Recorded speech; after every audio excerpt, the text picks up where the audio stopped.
শ্বেতাস ওয়ার্ল্ডে সকলকেই জানাই অনেক অনেক স্বাগত।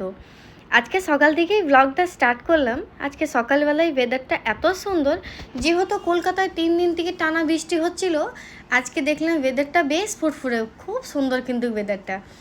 আর এই ব্যালকনিটা থেকে একটা পুকুর দেখা যায়, সেই পুকুরটা এত সবুজ গাছপালায় ভর্তি আছে, এখানটাতে বসলে কিন্তু অনেকক্ষণ মনটা খুব ভালো লাগে।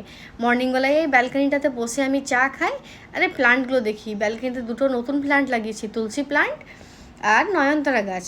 এই নয়নতারা গাছটা কিন্তু দেখুন কত সুন্দর হেলদিভাবে হয়েছে। আর সকালবেলায় আমার হাজব্যান্ড সবজি বাজার নিয়ে চলে এসেছে, আর দুদিন থেকে পাইনঅ্যাপেল এনেছে। এত ভালো পাইনঅ্যাপেলটা, জুসি আর খেতে সে কী আর বলবো। সানডের দিনে একটু চিকেন, মাটন কিংবা বিরিয়ানি স্পেশাল খাবার না হলে হয় না। সারা সপ্তাহ যেহেতু মানুষ কাজ করে ক্লান্ত থাকে, সানডেটা একটু ফ্যামিলির সঙ্গে স্পেন্ড করতে কে না ভালোবাসে বলুন। আর ফ্রুট কাটিং করতে আমার হাজব্যান্ড মোটেও পছন্দ করে না, তাই যা রকমই ফ্রুট আসুক বাড়িতে আমাকে কিন্তু কাটিং করতে হয়।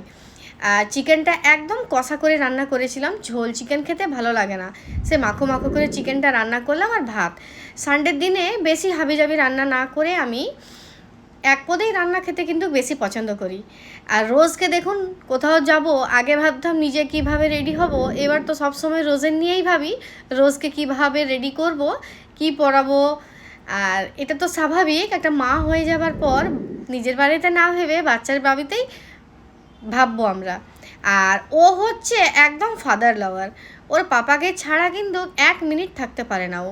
আর রোজকে দেখুন গাড়িটাতে বসেছে, কিভাবে পাপাকে ধরে বসেছে। ওর বাবা বলছিল এই ফিলিংটা কিন্তু একটা বাবার মেয়েই বুঝতে পারবে। আর যেহেতু সানডে একটু বিকেলবেলায় না বেরোলে হয় না, তিনজনে আমরা বেরিয়ে পড়েছিলাম জুডিও যেতে। তাই জুডিওতে গিয়ে কিছু কেনাকাটার ছিল।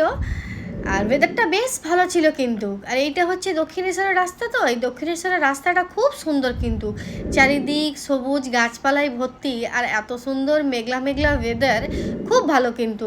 গরম একটু ছিল না কালকে। আর খুব সুন্দরভাবে কিন্তু আমরা ইভিনিংটা কাটালাম। আর জুডিওতে বেশ সুন্দর কালেকশান এসেছে দেখলাম গিয়ে, রোজের জন্য কিছু কেনাকাটার ছিল আর আমি নিজের জন্যও কিছু কেনাকাটা করলাম।